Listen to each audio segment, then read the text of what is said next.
আগের পর্বে আমি আপনাদের ঘুরিয়ে দেখেছি রাত্রেবেলা জগন্নাথ পুরীর করিডোর। যদি সেই ভিডিও এখনও অবধি না দেখে থাকেন, আগের ভিডিওটি অবশ্যই দেখে নেবেন।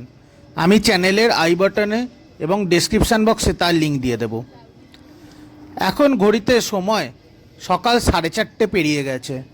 আর কিছুটা সময়ের অপেক্ষা, তারপরেই মন্দিরের প্রধান পুরোহিত বা পাণ্ডা এসে সিংহদুয়ারের গেট ওপেনিং করবেন।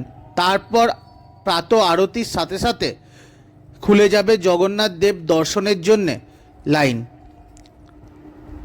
একদম ভোরবেলা, এখনও গেট খোলেনি, তার আগের থেকেই লাখ লাখ লোকের বা ভক্তের ভিড় শুরু হয়ে গেছে।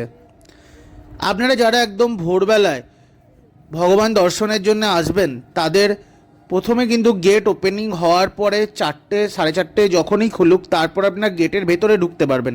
কিন্তু আপনাদের দর্শন শুরু হবে সকাল 6:30টার পর থেকে। মন্দিরের প্রধান পাণ্ডা এসে গেছেন, এবার গেট খুলবে।